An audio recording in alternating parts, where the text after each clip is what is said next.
Hi again. I said I'd make the other video while my internet is still good. So this is the last video for the remainder of the course. So what we're doing, we're still continuing on with differentiation and we're looking at the product and quotient rules. Okay, so when you see the word product in maths, always think of multiplication. And when you see the word quotient, think of division. Okay, so the product rule tells us is, so if we have the product or the multiplication of two functions, okay, so let's say that our function was the multiplication of two functions, say u times v. Then to differentiate that, so dy dx is u times dv dx plus v times du dx. Okay, and we'll see what this means. Okay, so the u stands for the u in our question. dv dx is the derivative of v, and du dx is the derivative of u. So let's see a question. So let's say we want to find the derivative, or we want to differentiate, or find dy dx, or find f prime of x. These all mean the same thing. And let's say our function was 5x squared times 6x minus 6. Okay, well the brackets first of all should give you the idea that it's multiplication going on here. So what we always do is we start labeling our functions. So our first function we label u, and our second function we label v. And then it's just a matter, then we have it in the form y is equal to u times v. And to differentiate, we'll just follow the rule. Okay, so the way I usually like to do it is to rewrite my u, 5x squared, rewrite my v, 6x minus 6, and now du dx just means that we're differentiating u with respect to x. So differentiating 5x squared, we'll get back 10x, and dv dx just says differentiate v with respect to x, and when we differentiate 6x minus 6, we'll just get back 6. So now to get dy dx,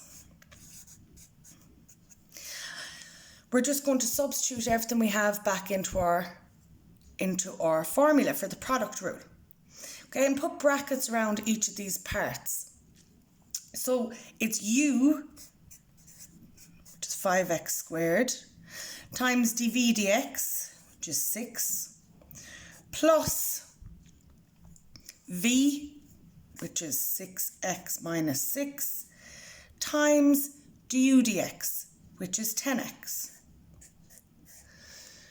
Okay, now because we could do out this multiplication because it wouldn't take too long. We just have one thing in one bracket here, one here, and over here we just have one thing in a bracket. So we can multiply it out. So we will get 30x squared plus 6x times 10x is 60x squared, and minus 6 times 10x is minus 60x. Okay, and cleaning that up, 30x squared plus 60x squared is 90x squared minus 60x. So that's our derivative, that's our final answer. The 90x squared minus 60x is our final answer. So let's look at another example of the product rule.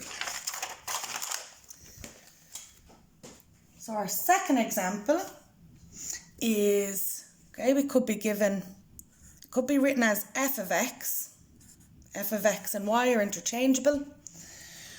So that's equal to, let's just say 4x cubed minus 2x times minus 5x squared minus 8. Okay, well, we proceed as we did before. We label our first function u and our second function v always. Okay, so u is 4x cubed minus 2x. So du dx, differentiate this and we'll get 12x squared minus 2. And v is minus 5x squared minus 8 dv dx. Then will give us minus 10x. So just put it back in to the product rule.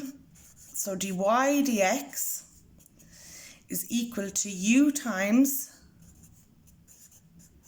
dv dx plus v times du dx.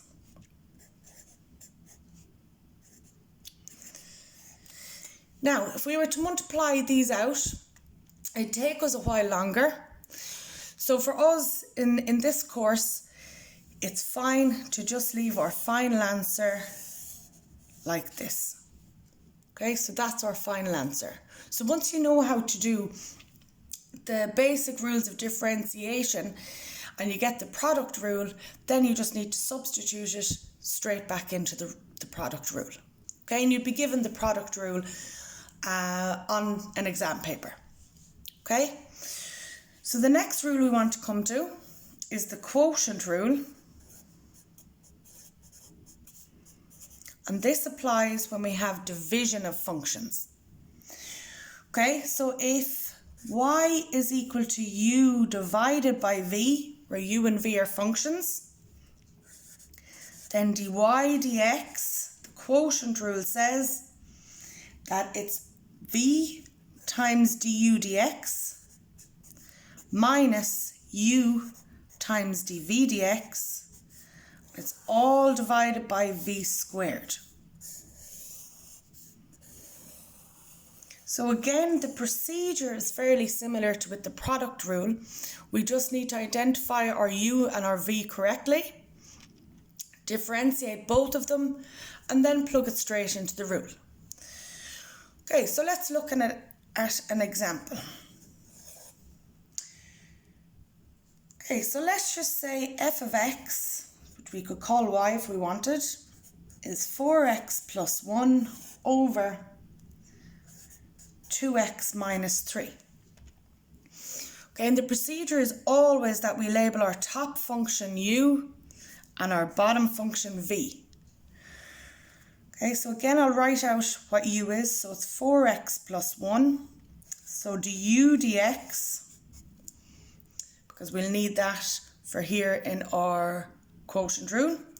Du dx, when we differentiate 4x plus 1, we just get back 4. Our v is 2x minus 3. So dv dx, when we differentiate 2x minus 3, we just get back 2. Okay, so we'll put this all back together now. We can pop it all back into the rule and again put brackets around each part because the v du dx means v multiplied by du dx and so on. Let's put that back together. So dy dx is equal to v times du dx minus u times dv dx all over v squared. So it's all of v squared. So we have to put brackets around v here. It's all of that squared. Now we can simplify the top line a little bit. Again, the multiplication won't take us too long.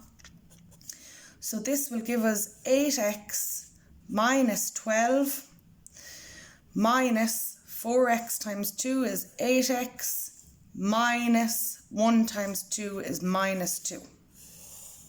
Still over 2x minus 3 squared, and you don't need to square the bottom out. If you want to do it, would be 2x minus 3 times 2x minus 3, but you don't have to.